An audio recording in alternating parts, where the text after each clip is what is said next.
हाय, good afternoon. CNBC आवाज Motilal Oswal studios में आप सबका स्वागत है। चलिए, बारी आज के सास बहू और सेंसेक्स की। क्वेरी सॉल्व करने के लिए, हमारी आपकी मदद करने के लिए इंदौर से अरिहंत कैपिटल मार्केट्स की कविता जैन आपको आपकी स्क्रीन पे रेडी नजर आएगी। Kavita ji, good afternoon. Thank you so much जुड़ने के लिए। बस आता हूँ आपके पास थोड़ी देर में। पहले जरा सास बहू और सेंसेक्स की बैकएंड टीम तक वो रीच आउट करने का वो रिचुअल है, रोज बताता हूँ आप लोगों को ताकि आप लोग को कन्वीनियंट रहे। WhatsApp number 7045220000। हमारा ईमेल आईडी सास बहू और सेंसेक्स @nw18.com। और तीसरा, अगर आप ट्विटर और सोशल मीडिया पे एक्टिव हैं तो हैशटैग सास बहू और सेंसेक्स पे या हैशटैग आस्क आवाज के थ्रू हम तक रीच आउट कर सकते हैं। क्विकली दिखा देता हूं ऑन द शो, यानी कि जो क्वेरीज आई हुई हैं आज, कविता जी को भी भेजी हुई है, मेरे ख्याल से टीम ने भेजी होंगी, जिन पे आज चर्चा होनी है। ये सारे वो स्टॉक्स हैं। गवर्नर का बयान, क्या बयान आ गया आरबीआई गवर्नर का? आने दीजिए, फ्लैश आने दीजिए। पश्चिम एशिया संकट लंबा चला तो फ्यूल प्राइस बढ़ाना पड़ सकता है। गवर्नर साहब भी बोल रहे हैं, पीएम भी बोल चुके हैं, हरदीप सिंह पुरी साहब बता चुके हैं कितना ब्लीड कर रही हैं ऑयल मार्केटिंग कंपनीज। हर दिन 1000 करोड़ रुपए का, 1000 नहीं, घाटा हो रहा है। अच्छा, मैं 10,000 करोड़ रुपए पर डे का घाटा हो रहा है ओएमसीज को। मैं ऐसे ही अभी केवाईसी की तैयारी कर रहा था तो थोड़ा सा ऐसी दिमाग में आया तो डेटा ढूंढने गया। वेस्ट एशिया क्राइसिस के बाद ऐसी कोई मेजर इकॉनमी नहीं बची जिसने अपने पंप प्राइसेस नहीं बढ़ाए। यूके में 19% के आसपास बढ़ चुके हैं। यूएस में तो सीधा पास थ्रू होता है मेरे ख्याल से, मैं अब वो डेटा याद तो नहीं मुझे, 49% मेरे स्लग में रखा हुआ है, 49% यूएस ने बढ़ा दिए हैं। आपके चाइना में कंट्रोल्ड होता है, सेमी कंट्रोल होता है, फिर भी दाम बढ़े हुए हैं। जापान के बढ़ाए हुए हैं, वियतनाम ने बढ़ा दिए हैं। कोई बड़ी इकॉनमी आपके, पाकिस्तान वगैरह का तो सरदर्द आप पढ़ ही चुके हैं, सब ने बढ़ा रखे, सब ने पास ऑन कर दिए। सिर्फ एक इंडिया है जिसने अब तक पास ऑन नहीं करे। पर अब जैसे जैसे वो हर तरफ से खबरें आ रही हैं, सरकार जो भूमिका बांध रही है, तैयारी हो रही है शायद। और अगर वाकई कर देंगे तो बहुत तगड़ा झटका है। अगर पूरा पास ऑन कर दिया तो शायद एक स्टैगर्ड वे में हो सकता है कि धीरे धीरे करके प्राइस बढ़ाए जाएं। हो सकता है हम पर कुछ बोझ डले, ओएमसी खुद भी कुछ झेलें और सरकार भी कुछ एक्साइज कर काट के, सब मिला जुला के ओएमसी को जो ब्लीड कर रही हैं प्रोटेक्ट करने की कोशिश करी जा सकती है। लेकिन अब तक शायद नहीं बढ़ा रहे थे इस होप में कि वेस्ट एशिया क्राइसिस खत्म हो जाएगा। पर 28 फरवरी से चला हुआ वो क्राइसिस मई के मिड में आ गए, 2.5 महीने हो गए, खत्म होने का नाम नहीं ले रहा है। तो अब तो शायद ये सरदर्द जल्द संसार पे आना है। कल रात में वैसे ही सोने, चांदी और प्रेशियस मेटल्स पे दरें बढ़ा दी गई है, इंपोर्ट ड्यूटी बढ़ा दी गई है। इसका इंतजार है। मुझे तो लग रहा था आज कैबिनेट बैठक में चर्चा ना हो रही हो, आज तो खैर एमएसपीज को लेकर शायद ज्यादातर बातचीत हो रही होगी, लेकिन ये दिन दूर नहीं है। खैर, मैं कहाँ था? ऑन द शो तो अब निकल गया। मैं मार्केट्स लेकर आता हूं। निफ्टी स्क्रीन पर रखिएगा डायरेक्टर साहब जरा। हम और आपके लिए एज अ कंज्यूमर खराब हो सकते हैं ये सब फैसले, पर ये सब फैसले बाजार के लिए अच्छे हैं, इकोनॉमी के लिए अच्छे होंगे और इसीलिए बाजार के लिए अच्छे होंगे। इसको ऐसे भी रीड करिए। फॉरेक्स प्रोटेक्ट हो गया, बचा लिया, ब्लीड करने से बचा लिया सबको, ओएमसीज को, तो इकोनॉमी के लिए खबर अच्छी है। हाँ, इन्फ्लेशनरी होगी इवेंचुअली और उसका खामियाजा वो बात अलग है। अभी तो थोड़ा सा दिक्कतें बढ़ रही हैं, पर बाजार अच्छा ले रहा है। बाजार लाइए, निफ्टी स्क्रीन पर रखा है। हाँ नहीं, निफ्टी रखिएगा, मैं आता हूं। फर्स्ट ओपनिंग के इंडिकेशंस थे आज सुबह, उसके बाद से काफी उठापटक के साथ कामकाज हो रहा है और अब ऐसा लग रहा है भारतीय बाजार गियर शिफ्ट करने के मूड में आ गए हैं।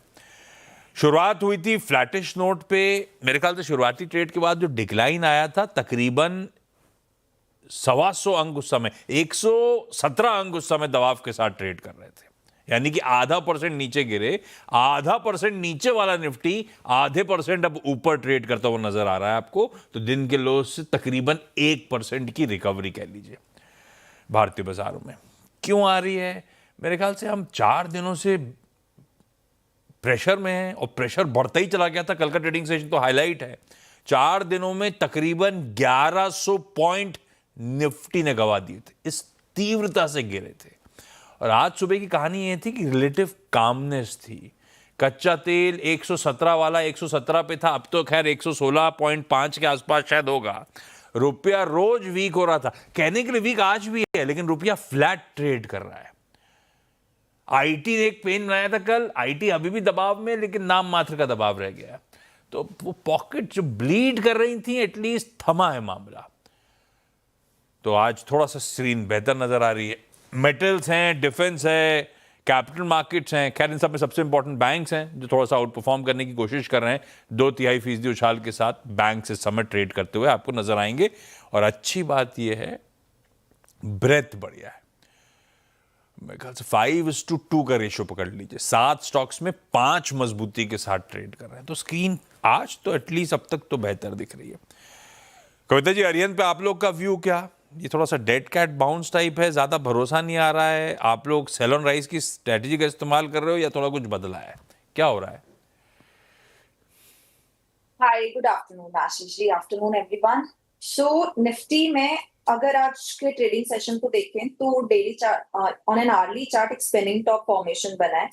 मुझे लगता है अभी 520 के लेवल अगर क्रॉस होते हैं तो इंट्राडे पर्सपेक्टिव से वहां से एक अच्छे मूव बनते हुए दिख सकते हैं निफ्टी पर, जैसे 640 700 तक का प्रोजेक्शन देते हैं। तो 23,640 700 तक के पोजीशन बन सकती है, बट ट्रेड इनिशिएट 520 के ऊपर ये सस्टेन करे 23,520, देन ओनली हमें ट्रेड लेना चाहिए।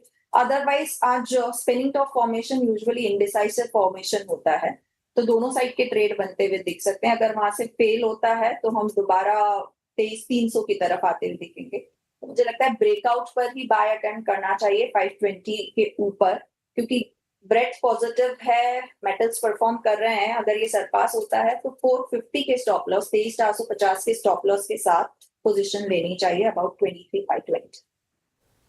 ओके, ये मार्केट्स पे व्यू। चलिए, सवाल जवाब आज स्टॉक स्पेसिफिक एक्शन तगड़ा है, बाद में आता हूं उस पे मैं। सवाल जवाब की शुरुआत कर दी जाए। आज मुंबई, दिल्ली, सीतापुर और आगे मधुबनी जाना है। पहले मुंबई से वृति मेहता मैम जुड़ती हुई। वृति मैम, हाय, गुड आफ्टरनून। वृति मैम, नमस्ते sir. Hi ma'am. Good afternoon ma'am. वृति मैम, कब से स्टॉक मार्केट में आप हो? अराउंड 8-9 मंथ से मैं एक्टिवली इन्वेस्ट कर रही हूँ। और ये 8-9 मंथ्स पहले क्या बदला था? पहले से इंटरेस्ट था स्टॉक मार्केट में, टाइम मिल गया, या कोई और रीजन था जो आपने स्टेप इन करा? पहले थोड़ा कम करती थी मैं, फिर थोड़ा लास्ट ईयर से एक्टिवली इंटरेस्ट लेना शुरू किया, और फिर धीरे धीरे जैसे समझ आने लगा, आपके शोज देख के, सब एडवाइजरी देख के, जैसे जैसे चीजें समझ में आने लगी, I started doing it more. फिर थोड़ा एफडी और रेगुलर से मैंने इसमें धीरे धीरे स्विच करना शुरू किया। और ये शिफ्ट जो लिया है उससे फायदा हो रहा है कि अभी गड़बड़ हो गया मामला? डेफिनेटली फायदा तो हो ही रहा है। जब जब डिप में लिया है तब डेफिनेटली वो ग्रीन दिख रहा है, और it is a learning process as well, so yeah it's mixed reaction right now. Okay, Vriti ma'am, पहला सवाल कौन सा? हाँ, मेरे 3 स्टॉक्स के बारे में मैं पूछना चाहती हूँ। पहले एक है मजगांव डॉक का, जो मैंने 30 शेयर्स लिए हैं 2210 रुपीज में। मेरा ये पूछना है कि इसमें मैं ज्यादा इसको एड ऑन करूं, इसको लॉन्ग टर्म पर्सपेक्टिव है, अगर मैं उसको एड ऑन करना है तो कौन से लेवल पे करना चाहिए या कब इसमें करना चाहिए मुझे? आ रहा हूं मैं इस पे। सिप्ला के नंबर्स आ गए। कल डॉक्टर रेड्डी ने डिसअपॉइंट करा था। इस समय सिप्ला की आय 200-150 करोड़ रुपए का मिस है और प्रॉफिटेबिलिटी पे अच्छा खासा मिस है। 825 करोड़ की एक्सपेक्टेशन के सामने 555 करोड़ रुपए का मुनाफा आता हुआ तो है, तो मिस। टॉप लाइन भी 150 करोड़ रुपए के आसपास का मिस दिखा रही है। खैर, बाकी के नंबर्स, मार्जिन्स वगैरह वेटेड हैं। सिप्ला, हाँ, डॉक्टर रेड्डी जैसा डिसअपॉइंटमेंट नहीं, लेकिन अपने आप में तो कमजोरी दिख रहा है। इसे रिफ्रेश करिए। हाँ, 1.25% का दबाव अब धीरे धीरे, अभी तो हरे में ट्रेड हो रहा था, एकदम से प्रेशर माउंट होना शुरू हुआ है, क्योंकि ये नंबर भी डिसअपॉइंटिंग से ही दिख रहे हैं। बाकी नंबर, कविता मैम, चार्ट्स कैसे प्लेस ने सिप्ला के 1280 पे ट्रेड? पेन बढ़ना शुरू हो रहा है? यस, अपने दिन के ओपन लेवल के नीचे जाता हुआ दिख रहा है। मुझे लगता है अगर ये सस्टेन होता है 1280 के नीचे तो फर्दर गिरावट बढ़ते हुए दिख सकती है और 1220 तक के लेवल बनते हुए दिख सकते हैं। So in that scenario until counter 1311 के नीचे ट्रेड कर रहा है, सेल ऑन राइज का अप्रोच रखिए with stop loss of 1320 for the price move of 1220। Okay, ये आ गया। अक्रॉस द बोर्ड मिस है। रेवेन्यू की बात करी थी, प्रॉफिट दिखाया था आपको, इबीटा जो एक्सपेक्टेशंस थी उससे कमजोर इबीटा डिलीवर करती हुई कंपनी। मार्जिन्स कैलकुलेट करके स्क्रीन पर आ जाएंगे। सिप्ला डिसअपॉइंटिंग थोड़े से सेट आपकी स्क्रीन पे। खैर, मैसगांव डॉक की बात छेड़ी थी वृत्ति मैम ने, 2210 की खरीद है। कविता जी, सवाल आपने सुना था, क्या करना चाहिए? Mazagon dock ma'am further add करना चाह रहे हैं। 2210 जो इनकी पोजीशनिंग है एक अच्छे लेवल पर बाइंग हुई है। मुझे लगता है फर्दर ऐड अगर आप करना चाहते हैं तो जो आपकी लेवल है 2210 एंड 2200 उन लेवल्स के आसपास ही फर्दर बाय बनता है। करंट लेवल पर आप अभी कोई फर्दर एड ऑन पोजीशन में नहीं करें। जो पोजीशनिंग है उस पर ट्रेलिंग स्टॉप लॉस जरूर देना चाहूंगी। इन दैट सिनेरियो आपका स्टॉप लॉस 2490 के स्टॉप लॉस के साथ जो एग्जिस्टिंग पोजीशन है उसको होल्ड कीजिए और डिप्स पर दोबारा आपकी कॉस्ट के आसपास ही काउंटर जब मिलता है तब आप कोई फर्दर ऐड कीजिएगा। ठीक है। इबीटा 38% गिरा सिप्ला का, मार्जिन 22.8 से घट के 14.6 पे आए। हालांकि 22.8 से घटकर 15% तो अनुमान भी कह रहा था, फिर भी खैर अनुमान से एक मिस ही है। और मुनाफा साल दर साल देखूं तो 55% का डिक्लाइन है। खैर, वोलेटाइल है सिप्ला, डिसअपॉइंटिंग तो है, इसमें कोई शक नहीं। नंबर्स। दिल्ली से पूजा लखोटिया मैम जुड़ती हुई। पूजा मैम, हाय, गुड आफ्टरनून पूजा मैम। पूजा मैम, पहला सवाल कौन सा? Good afternoon sir. Hi ma'am. Sir, मेरा पहला सवाल है कि मेरे पास बीएससी के शेयर हैं, 600 शेयर हैं, 221 रुपए के। आप एडजस्ट करें तो मेरे को ये पूछना है कि मैं उनको होल्ड रखूं या निकल जाऊं। कोई मैंने पैसे की रिक्वायरमेंट पूजा मैम या नहीं? ऐसे ही जो कविता जी कहेंगी वो आप कर लोगे, ऐसा कोई दिक्कत नहीं? नहीं, वो कोई बात नहीं है। तो क्यों सोचा निकालने का? खैर, एक समय कहीं ना कहीं तो मुनाफा बांधना चाहिए। ये टाइम आ गया क्या? क्योंकि मेरी एक्विजिशन प्राइस बहुत अच्छी है। बीएससी की टेलविंड्स में अभी कोई गियर शिफ्ट हुआ नहीं है, नतीजे भी स्ट्रांग थे, कैपिटल मार्केट स्टोरी भी इंटैक्ट है, मार्केट शेयर भी गेन कर रहे हैं। आज सुबह सीएनबीसी वास पे मैनेजमेंट रोज की हमेशा की तरह उतना ही कॉन्फिडेंट आउटलुक को साउंड कर रहा था। पूजा मैम, उतरे इस चलती बस से या अभी बैठे रहे हैं? कविता जी, मेनी कॉन्ग्रेचुलेशंस पूजा मैम।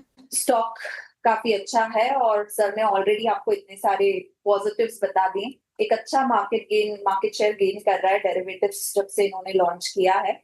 जो बस आपकी चल रही ट्रेन चल रही है, एरोप्लेन उड़ रहा है, उसमें बैठे रहे अभी आप। मुझे लगता है ये ट्रेंड कंटिन्यू बना हुआ रहेगा। 3600 का ट्रेलिंग स्टॉप लॉस जो अभी एग्जिस्टिंग ट्रेंड चल रहा है, प्राइमरी ट्रेंड हम जिसे कहते हैं, वो एक कंटिन्यू हो सकता है। और मुझे लॉन्ग टर्म पर्सपेक्टिव अगर आप होल्ड रख रहे हैं तो दोबारा काउंटर 4500 5000 तक के प्राइस मूव दिखा सकता है। तो मौजूदा भाव से भी अगर पोजीशन है तो बने रहिए। 3600 का ट्रेलिंग स्टॉप लॉस मेंटेन कीजिए। कितना लगाया था? 1.25 लाख रुपए लगाया होगा आपने, है ना? 22 लाख रुपए बन गया है। क्या करेंगे इतनी धनराशि का? कविता जी कह रही है अभी तो 5000 तक जाने वाला है। सही है। आपको नहीं बेचेंगे। हाँ, मुझे तो गावा सर ने आज तक नहीं दिया परिवार के आदमी को, तो फिर पूजा मैम क्या देंगी? वृत्ति मैम, अगला सवाल क्या है? मैम, मेरा अगला सवाल जेएसडब्ल्यू सीमेंट को लेके है। 145 रुपीज में 300 शेयर्स परचेज किए हैं। बहुत महीनों से मैं देख रही हूँ कुछ मूवमेंट नहीं है, कुछ प्राइस बढ़ ही नहीं रहा है। It is between 100 to 120 125। तो क्या करना चाहिए मुझे इसमें? कविता जी क्या करें? चार्ट्स पर अभी अगर इसे देखिए जेएसडब्ल्यू सीमेंट तो एक अक्यूमुलेशन फेज में है, काउंटर साइडवेज है ये काउंटर। तो जब तक इस ट्रेंड से बाहर नहीं निकलेगा तब तक पॉजिटिविटी नहीं आते हुए दिखेगी। पर मुझे लगता है सिंस एक अच्छा अक्यूमुलेशन हो रहा है यहाँ पर, जब तक काउंटर 99 रुपीज के लेवल को नहीं तोड़ता है या अक्यूमुलेशन फेज में रहेगा, 135 का लेवल सरपास होता है तो अच्छे मूव बनते हुए दिखेंगे काउंटर पर। तो 90 के स्टॉप लॉस के साथ अपनी पोजीशन में बने रहना चाहिए। अपसाइड में अगर लॉन्ग टर्म का पर्सपेक्टिव है तो होल्ड कीजिए, ट्रेडिंग पर्सपेक्टिव है तो 135 आपकी बाइंग शायद 145 की है, तो उसके ऊपर निकलेगा तभी शायद इसमें एक अच्छी बाइंग आते हुए दिखेगी। होल्ड कीजिए अभी एज ऑफ नाउ 90 रुपीज के स्टॉप लॉस के साथ। होल्ड, एक्यूमुलेशन फेज में 90 का एसएल लगा लें। पूजा मैम, अगला सवाल। मेरे पास मजदोक है 99 का 200 शेयर, मैं लॉन्ग टर्म के लिए रखना चाहती हूँ इसको, तो क्या करना चाहिए? 99 का था? हाँ, एवरेज स्टॉक किसका था? अच्छा, वृत्ति मैम के पास भी था 2200 में। आप वृत्ति मैम को बेच देती, मुनाफा आपको जाता। आप क्या करें क्या इसमें? कविता जी, ये भी रखे रहे क्या? ये सब क्या बचपन में ले लिए थे आपने क्या? मेरे को नहीं मैंने वैसे ही कह रहा हूँ। कविता जी, क्या करें? 99 की खरीद है मस्गांव डॉक में। होल्ड ही करना चाहिए, काउंटर अच्छा है। ट्रेलिंग स्टॉप लॉस जरूर मेंटेन करें, 1520 रुपए का ट्रेलिंग स्टॉप लॉस मेंटेन करें अंटिल उसके ऊपर ट्रेड कर रहा है। अपसाइड मोमेंटम फर्दर आते हुए दिख सकता है। जो मुझे अभी शॉर्ट टर्म में बनते हुए दिख रहा है वो दिखता है 3500 तक का, तो होल्ड कीजिए पोजीशन 1500 के स्टॉप लॉस के साथ। ओके, वृत्ति मैम, अगला सवाल। वो तीसरा कनेक्शन सीतापुर का अब तक डॉक्टर साहब एस्टैब्लिश नहीं कर पाए, तो वृत्ति मैम आप पूछो अगला सवाल। थर्ड मेरा स्टॉक है IND होटल का, इंडियन होटल्स। ओके, ये स्टॉक, हाँ ये स्टॉक भी मैंने 778 में खरीदा था 50 शेयर्स, और तब से ये नीचे ही गया हुआ है। होटल्स एज अ सेक्टर थोड़ा आउट ऑफ फ्लेवर हो गया है। नंबर्स तो डिसेंट आए थे, उस दिन तक नहीं चल के दिया ये स्टॉक। कविता मैम, क्या करा जाए इंडियन होटल्स में? आपने अच्छा लिया क्यों है वृत्ति मैम? ट्रेडिंग वेटिंग के लिए लिया था कि लॉन्ग टर्म का सोच के ही लिया था? ये मैंने ट्रेडिंग शॉर्ट टर्म पर्सपेक्टिव के लिए ही लिया था, बट क्योंकि फिर ये नीचे ही जा रहा था प्राइस, तो वो अभी बेचा नहीं है अब तक मैंने उसे। और 125 रुपये से ज्यादा गिर गया, स्टॉप लॉस नहीं लगाया ट्रेडिंग में। कविता जी, क्या करें? लिया ट्रेडिंग के लिए तो मामला फंस गया है। तो ट्रेडिंग के लिए लिया है तो very strict stop loss maintain करना चाहिए, जो 619 पे आता है। यहाँ एक डबल टॉप फॉर्मेशन बन रहा है। अभी रिसेंटली रिजल्ट आया, रिजल्ट ठीक थे, लेकिन टेक्निकली चार्ट पर मुझे लग रहा है डबल टॉप फॉर्मेशन का अगर ब्रेकडाउन आता है तो फर्दर गिरावट बढ़ते हुए दिखेगी, जो कि इसे 570 तक लेके जा सकती है, तो फर्दर लॉसेस एक्सटेंड होंगे। 619 के स्टॉप लॉस के साथ अभी अपने पोजीशन में बने रहें। ऊपर में पॉसिबिलिटी है कि किसी भी उछाल में 680 690 के आसपास आप इस काउंटर से फिर बाहर निकलें। ये हो गया इंडियन होटल्स पे। पूजा मैम, अगला सवाल।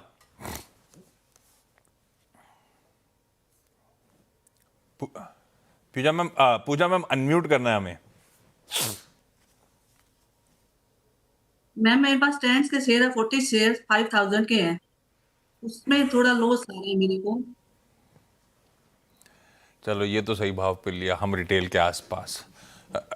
5000 की खरीद है, 1000 का लॉस हो रहा है। और ये भी पूजा मैम लॉन्ग टर्म के लिए लिया हुआ है?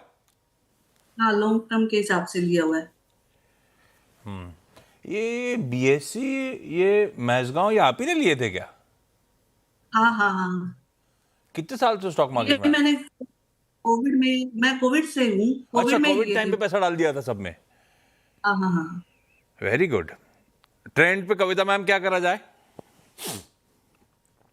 ट्रेंड्स पर फॉर्मेशन जो अभी अगेन बनता हुआ दिख रहा है, मुझे लगता है स्टॉप लॉस मेंटेन करना चाहिए। 4000 3900 के स्टॉप लॉस के साथ अभी अपने पोजीशन में बने रहें। इन केस ये फर्दर लेवल टूटते हैं तो डाउनसाइड जो है वो एक्सटेंड हो सकती है 3300 तक, तो 3900 का स्टॉप लॉस लगाएं। अगेन यहाँ पर भी एक डबल टॉप फॉर्मेशन है, 3900 के अगर लेवल टूटते हैं तो यहाँ फर्दर लॉसेस एक्सटेंड होते हुए दिखेंगे। मुझे लगता है स्टॉप लॉस जरूरी होगा इस पोजीशन पर। स्टॉप लॉस जरूरी है, रडा पे रखिए इसको। वायदा में कुछ स्टॉक्स बढ़िया मूव दिखा रहे हैं। सेल तो मेरे ख्याल से वायदा के कर्व में और टॉप गेनर है इस समय 9% के आस। अरे कैश में 13.5%, वायदा में 9.25% का जंप है। गजब का मूव बना रहा है सेल। डिक्सन टेक्नोलॉजीज नंबर साल दर साल गिरे, पर क्या है कि स्टॉक बहुत प्रेशर में आ गया था, नर्वसनेस थी और एक्सपेक्टेशन, कमजोर एक्सपेक्टेशन से बेहतर नंबर दिए डिक्सन आपकी स्क्रीन पर। 7% की मेरे ख्याल से लार्जली कवरिंग मूव्स हैं जो डिक्सन को इस समय तूल दे रहे हैं। वेदांता वापस 325, डीमर्जर के बाद वो जब रीलिस्ट होने आया था तो बड़ा डिसअपॉइंटिंग लिस्टिंग के बाद अब 325 आया, 300 तक करेक्ट हुआ, वापस 325 के आसपास आके खड़ा हुआ है बढ़िया डेज हाइस पे। वेदांता के लिए सारे बेस मेटल्स की तेजी, चांदी की तेजी, कच्चे तेल का तूफान सब पॉजिटिव है। Vodafone Idea ahead of board meet, बहुत ज्यादा तो नहीं लेकिन हाँ 5-5.25% के गेंस हैं, 12.5 रुपए के ऊपर वोडाफोन आइडिया अब ट्रेड कर रहा है। सैटरडे को बोर्ड मीट है रिजल्ट्स पे और साथ साथ फंड रेजिंग पे, इसी का इम्पैक्ट नीचे दिख रहा है टिकट टीम में। इंडस टावर्स, वोडाफोन की हेल्थ सुधर गई, पैसा आ गया तो इंडस टावर की होप जाग जाएगी कि इनके जो बैड डेट्स हैं वो रिकवर हो पाएंगे, इनको पैसा मिल जाएगा इनका बकाया, इसीलिए इंडस टावर हरकत में। हिंदुस्तान जिंक, क्योंकि चांदी ओवरनाइट ग्लोबल मार्केट्स में मजबूत थी, ऊपर से हमारे यहाँ ड्यूटी लग गई तो चांदी में तगड़ी तेजी थी, उसका फायदा हिंदुस्तान जिंक को मिलता हुआ 4.25% ऊपर। अरे बहुत स्टॉक्स हैं जैसे मुथूट फाइनेंस, मणप्पुरम फाइनेंस, दोनों 3-4% ऊपर हैं, यही सोने की तेजी का फायदा उठाते हुए। बर्जर पेंट्स अपने अच्छे नंबर्स पे वो नीचे चल रहा है, 6% मूव आया है। पेंट स्टॉक सारे के सारे बर्जर पेंट के नंबर्स के बाद हरकत में आ गया। खैर सॉरी मैं भटक रहा हूं। पूजा मैम अगला सवाल पूछ लीजिए आप। मैम मेरे पास V2 रिटेल के हैं, तो मेरे पास 6.27 के हैं, 250 शेयर हैं, तो मेरे को क्या करना चाहिए? ये कोविड में 6 रुपए तक गिर गया था क्या? हाँ ये भी कोविड का ही लिया हुआ है मेरा।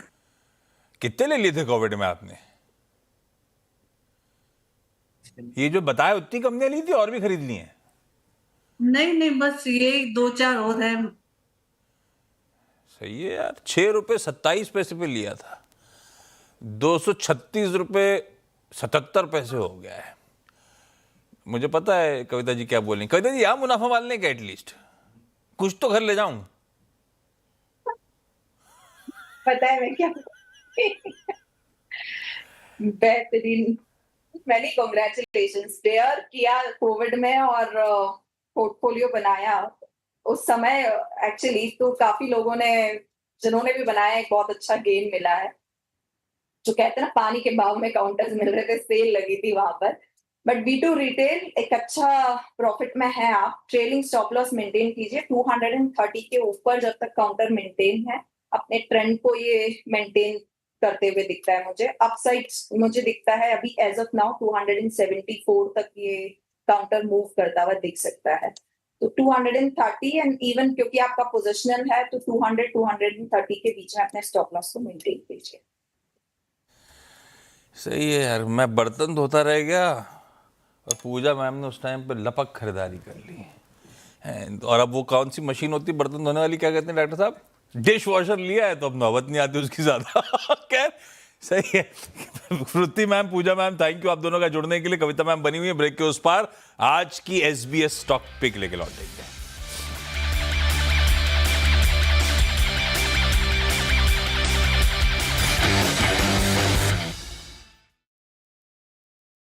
That's too long. Let's leave. Sir कितना टाइम लगेगा? सर 30 मिनट्स लगेगा। सर फोटो मतलब नेक्स्ट आप ही जाओ ना। मैं तो वीगन हूँ। क्या कर रहे हैं? KYC. You're losing almost 50 customers every day. You can extend the space and add 20 more tables here. Or funds, collateral free loan whenever you open a current account with Axis Bank. आपको और आपकी जरूरतों को अच्छे से समझना हमारे लिए वही है असली KYC, एक्सिस बैंक। मीनाक्षी, मैंने सुना है घर काफी अच्छा बनाया है। Try some of you. Delicious. मैंने कितनी बार बोला इनको कि टाइल्स बदलवा लो, सुनते ही नहीं। हाँ, बिना पर ये तो देखा ही नहीं। Beautiful. And what is this called? Kacharia. जब घर में कचारिया टाइल्स लगाओगे तो लोग तो पूछेंगे ही। 20 साल से CNBC आवाज भारत की फाइनेंशियल मार्केट की पल पल की हलचल पर नजर बनाए हुए है, वो भी रियल टाइम में। मार्केट्स, कारोबार और निवेश से जुड़े सभी पहलुओं की जानकारी लाता है। हमारी एक्सपर्ट राय आपको सही फैसला लेने में हेल्प करती है। यहाँ है भारत की फाइनेंशियल मार्केट्स की सबसे भरोसेमंद आवाज। हमसे जुड़िए हर दिन लाइव। नुवामा प्रेजेंट्स सीएनबीसी आवाज मार्केट सेंटर, जहां वेल्थ क्रिएशन की होती है शुरुआत सही करने की सोच के साथ। लाइफ की बेस्ट इन्वेस्टमेंट है एक सही लाइफ पार्टनर ढूंढना। इसीलिए हमने बनाया VIPShadi.com। रजिस्टर ना। प्लॉट में कमाओ वरना सारी जिंदगी पछताओ। जमाना बदल गया है बाबूजी, तो SIP भरो। हर पीढ़ी को यही लगता है कि स्मार्ट इन्वेस्टमेंट करना सिर्फ उनको ही आता है। क्रिप्टो बात इन्वेस्टमेंट की है, बस रीच नहीं है। कॉइन्स में शुरुआत सिर्फ 100 रुपए से। Crypto products and NFTs are unregulated and can be highly risky. There may be no regulatory recourse for any loss from such transactions. हमारे जवानों के कदम कभी न रुके, सिर्फ इसीलिए कहीं एक मजबूत पुल बना है। देश के नंबर 1 सीमेंट अल्ट्राटेक में हम मानते हैं इंडिया बनता रहेगा तो आगे बढ़ता रहेगा। अल्ट्राटेक सीमेंट बनेगा तो बढ़ेगा इंडिया। AU करंट अकाउंट के साथ मिलता है free UPI QR overdraft facility और एक ही ऐप से बैंक के सारे काम। AU सोच बदलो और बैंक भी।